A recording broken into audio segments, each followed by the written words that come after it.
How you doing? Good. How are you, Debbie?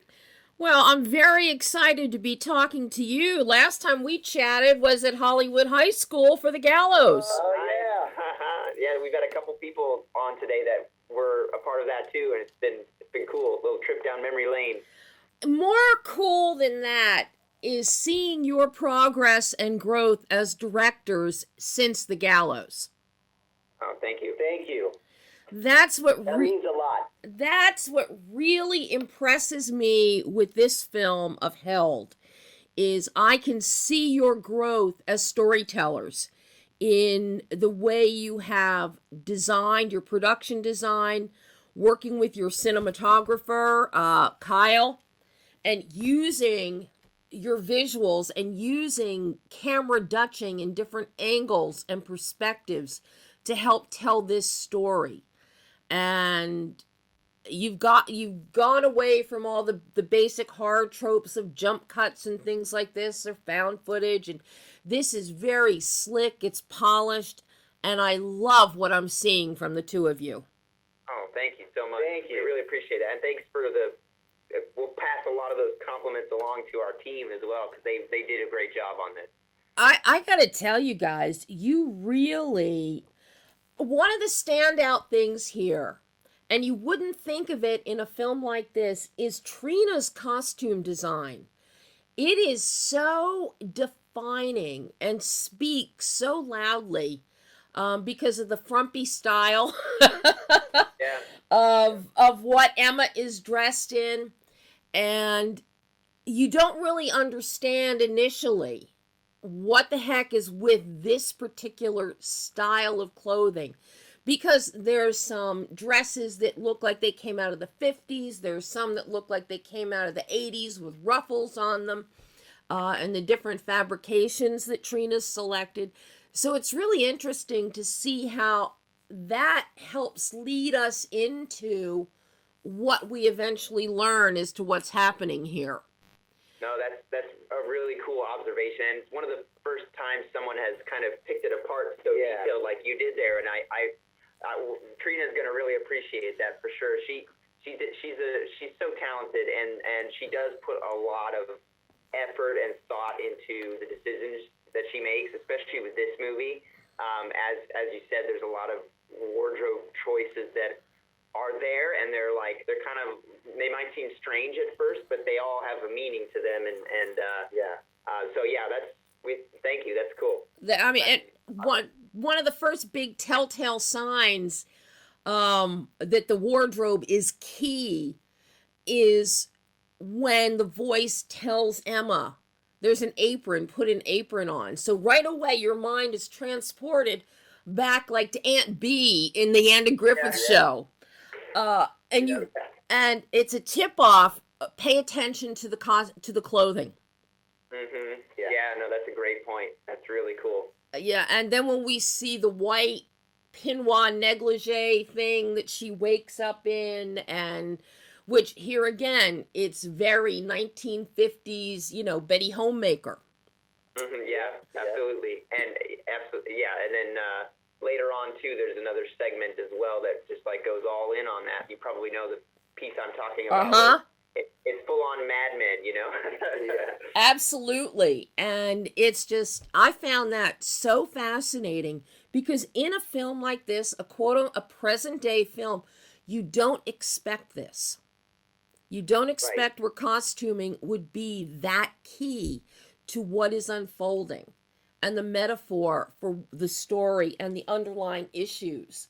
And you really do, I mean, kudos to Jill on the script for giving us these thematics that you guys beautifully play upon with your production elements. Because beyond your costume design, you've got to look at what Max Martinez does from a production design standpoint within that house. Yeah. Um, Absolutely.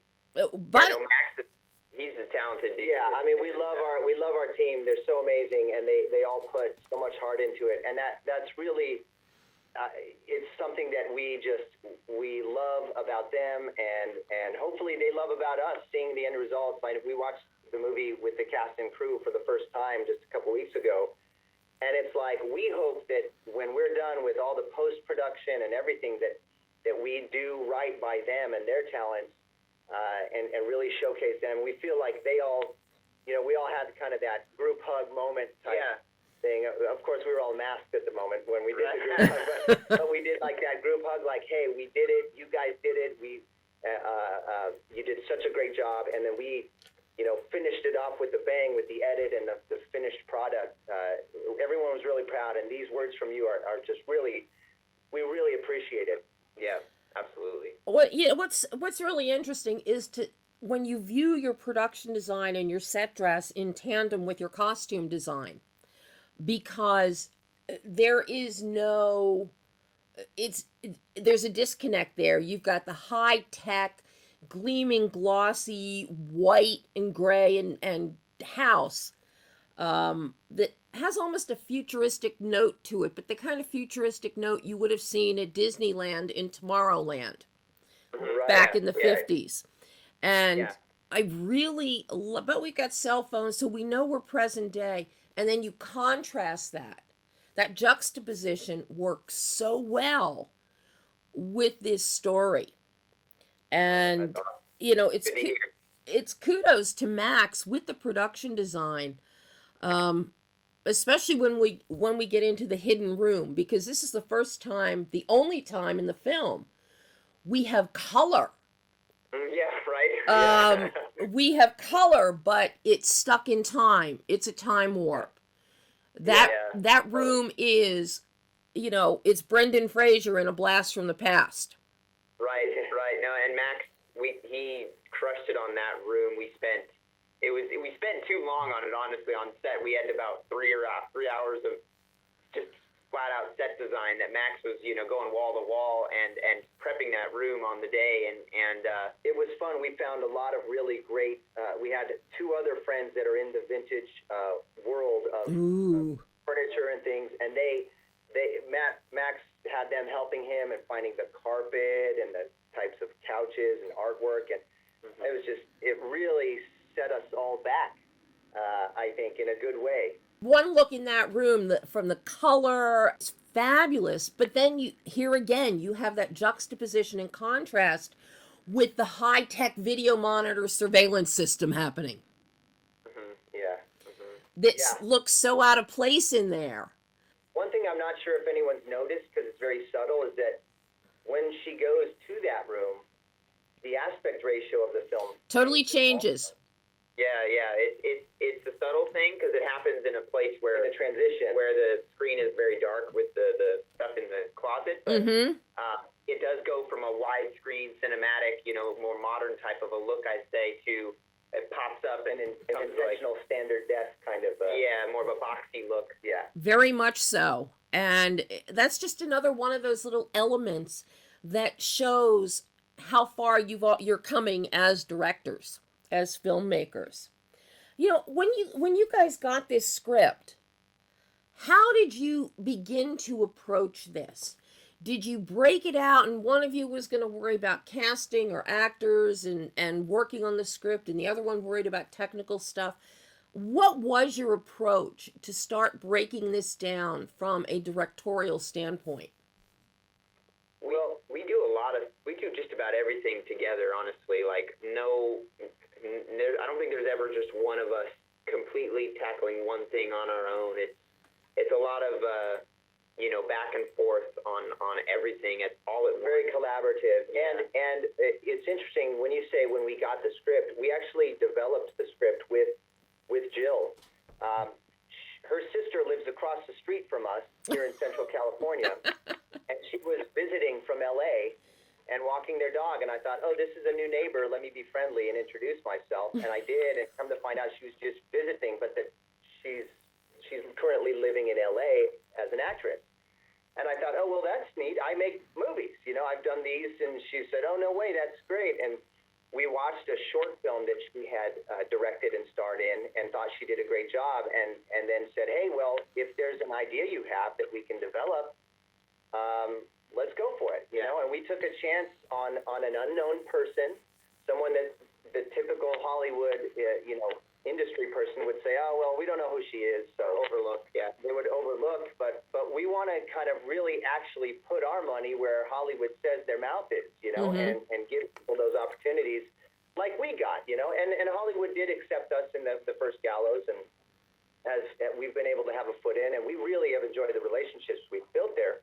But we thought this was a good opportunity to really not just talk about doing something, but do something for someone that needed a leg up. But over the next 8 or 9 months, we were working with Jill with the script. She was putting it all down on paper. We were providing notes and thoughts, and it was very collaborative. And I think all the while we were starting to formulate this picture in our collective brains of what this movie could be and how we could make it on a price tag, a cheap price tag here in Fresno, where we are. And that opportunity presented itself in the summer of 2019, and so we went for it. We just went for it. When you sat down with Kyle to come up with your visual look, the visual tonal bandwidth of this film, because the lighting is so specific here, the camera angles are so key, so important here. What were your considerations in coming up with this visual tone from a lighting and lensing standpoint? That's a great question. And guys like Kyle are so good at, they are creative. DPs are very creative with things. And oftentimes when you're in a city or a place where you're stuck doing a lot of commercial work, or marketing or TV ads and things like that, you don't get a chance to flex your creative muscles. And Kyle has some incredible creative muscles.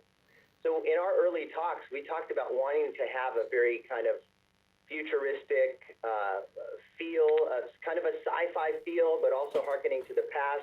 Although a very symmetrical kind of feeling too, like a very organized feeling. And although Parasite had not come out yet, we later find out that there's many similarities in the style of shooting that have been brought to our attention from, like the Fright Fest. They compared this movie to like Parasite and Get Out meets Stepford Wives, kind of a feel. And so we realized that was great, but Kyle was instrumental in coming up with a lot of those. We certainly gave Kyle a lot of creative freedom on this one too, to help us figure out some of the best angles, some of the most creative. A lot of the coolest shots in the movie are from Kyle's mind. He came up with a lot of really cool and unique angles to change things up, and then I got to give a shout out to, you mentioned the lighting, to Cody Fletcher, our gaffer, who was not originally going to be our gaffer. He was going to be Key Grip. He ended up having to do both jobs because our gaffer hurt his back. Literally like days before filming, and he had to drop out. So Cody stepped up to become the gaffer. And Cody and Kyle had this great idea to take the lighting, the lights you see in the movie, those vertical lights, and make them practical as part of the set. And rather than hiding them somewhere. Right. And so we really leaned into that, and it became not only a really cool kind of sci-fi lighting feel, but it also played into, the devices that are implanted in them and having the lights react, and it added a lot to the menace of the location. I think. So those guys, they did great. They knocked it out of the park as far as I'm concerned. Yeah, no, it's spectacular. I'm really curious about your score here. Richard's score, and I know that he had done some work on the Gallows for you. I'm curious what you were looking for musically here, because you really could have gone very synth, very electronic, and you didn't. Yeah, it was fun working with Reg, as we call him. As you may know, he did the cover for Smells Like Teen Spirit for the Gallows trailer that came out. And we just have had a relationship with him ever since. He's just great and very talented. Yeah, and without getting into any spoilers, there were a lot of different themes and vibes we were trying to capture with the score, and all the while not be too too loud with it. Like, we wanted a lot of it to kind of linger in the background for much of the film until things start to become a bit more clear as to what's really happening and what the voice's plans are. And then you start to kind of notice the score really start to kind of take on this voice of its own, I think.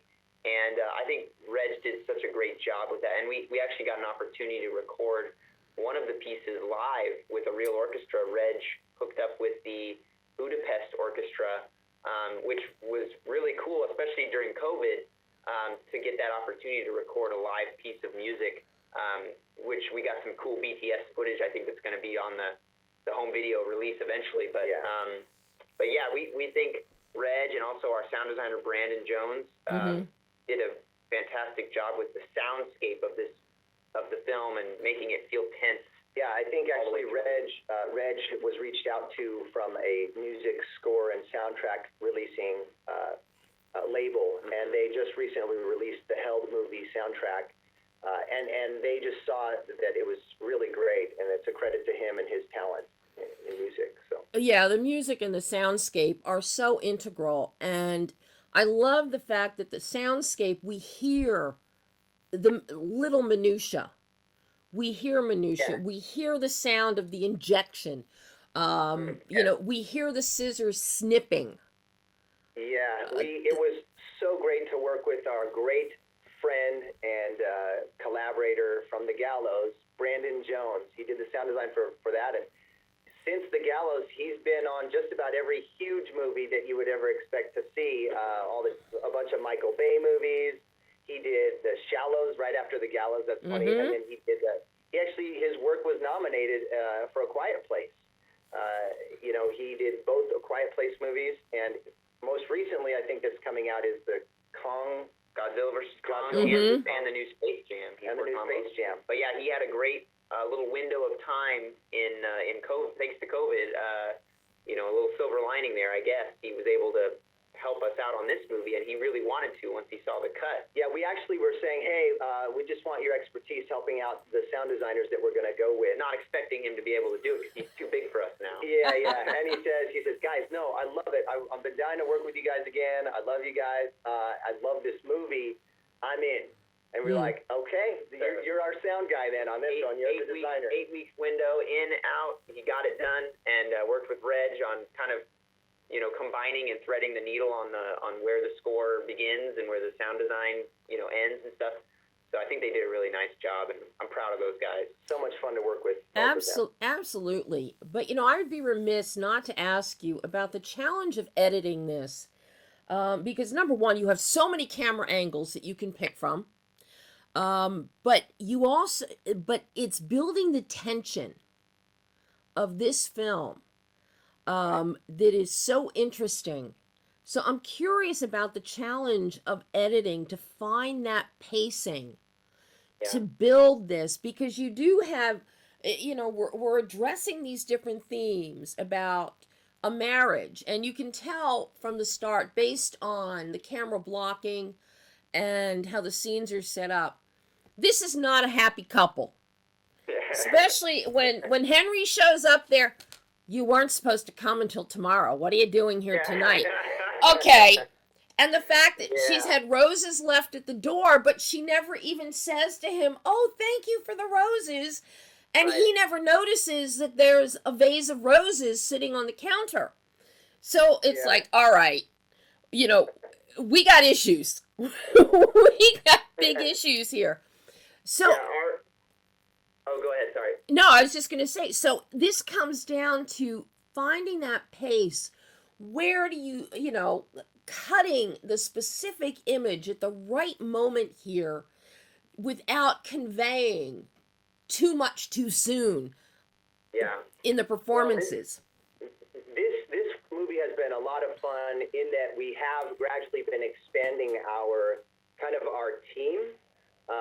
You know, as you may know, Chris and I have done on just about everything before this film, editing, visual effects, all kinds of stuff.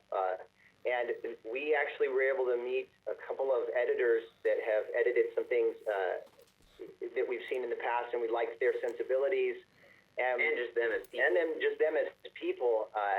Andy Matthews and Aaron Tharp, and they're in Provo, Utah, and they've done a lot of like commercials as well and things for some big commercial brands and companies, and a couple of films, but they really were so eager to work on something.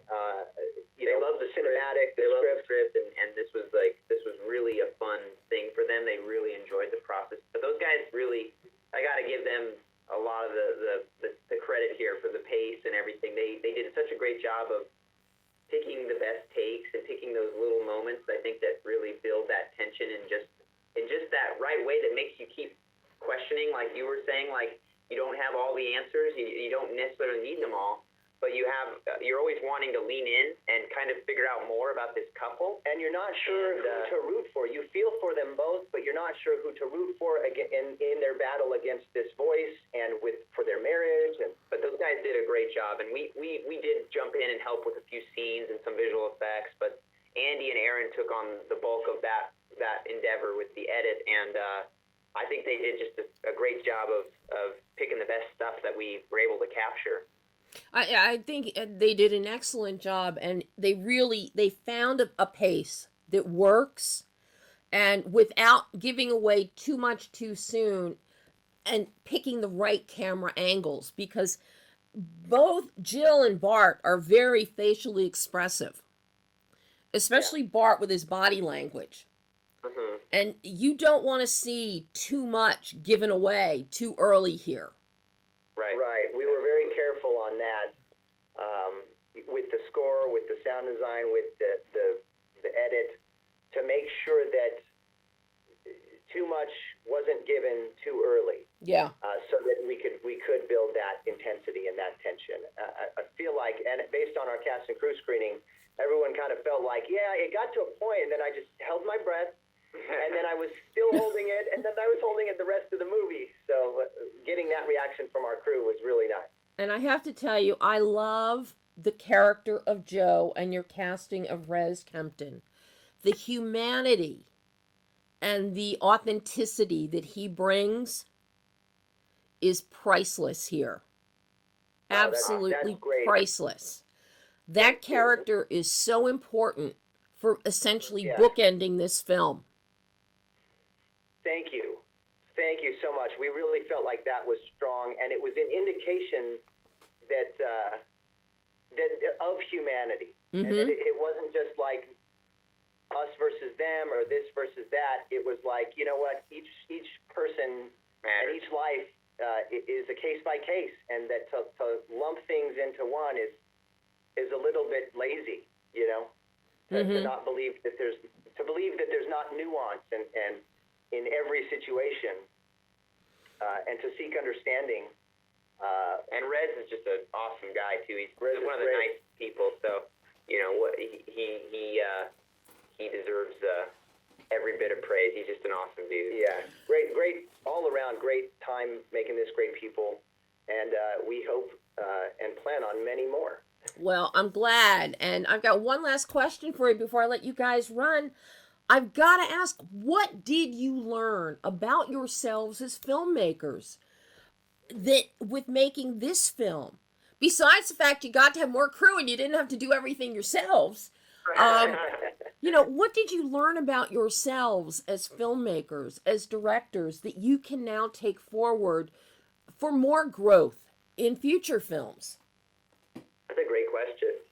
For me, I think it kind of ties into what you said there about, and what Travis said about expanding the team. For me personally, I really enjoyed working with Jill's script and having someone else's kind of brainchild to play with, rather than just kind of feeling totally responsible for everything as we normally do. There's so much pressure that comes with developing and writing a script and then having to direct it and produce it. But also giving our team a space to play and let their talents shine too, I hope, is what we've been able to do. For me, I want to keep doing more of that, and I felt good about that in this process, about letting others take on more ownership of the project and of the film, and letting their talents shine. To me, that was something I kind of learned a little bit more about, if that makes sense. Well, kind of letting go a little bit. Letting go, yeah, that's a good way. The perfectionism and allowing others to really put trust in other people, yeah. Now, for me, this is Travis speaking. I think just the overall process, we as independent filmmakers that have had studio success, you know, be it maybe not as big as we would have wanted or hoped, or, you know, with hurdles that come up, you know, with, you know, making a PG-13 movie that gets an R rating like the Gallows did, and like that, kind of throwing wrenches in some things, and, you know, not quite setting us up perfectly to be the next, you know, Oren Peli of the paranormal franchise or whatever it is. But like knowing though that even though we are still kind of in this outsider's world making films and just stepping inside from time to time, that we can do these things like with our own team in our own way and find ways to get distribution and do this stuff. Like I feel like it's really cool as we get bigger, we find that we are able to take on these roles and do these things with more strength and more belief in ourselves, that we don't need the you know, the love and applause of all the industry norms, you know what I mean? Like, some people feel like I have to have the approval and backing of an industry person in order to make it, or a major studio to make it. And I think that the tides are turning in favor of creators. I think creators have a lot of power in creating a lot of really great content that wouldn't get greenlit by a studio. And that kind of saddens me that for the studios that they wouldn't greenlight some of these types of things. But it really makes me look forward to the future of cinema and creative storytelling, narrative storytelling, as it will come from more independent people, I think, that have the advances and the ability to do this kind of stuff. So I look forward to that. Well, I can't wait to see what you guys come up with next. And for my money, yeah, people are comparing it Get Out meets Stepford. For my money, it's Kingsman Secret Service meets Stepford. I like that. Nice. Yeah. I like it. You know, that's the first thing I thought is... Oh, great. Well, sure, and you could just picture Samuel L. Jackson, you know, pulling the strings. Yeah. I love that. That's great.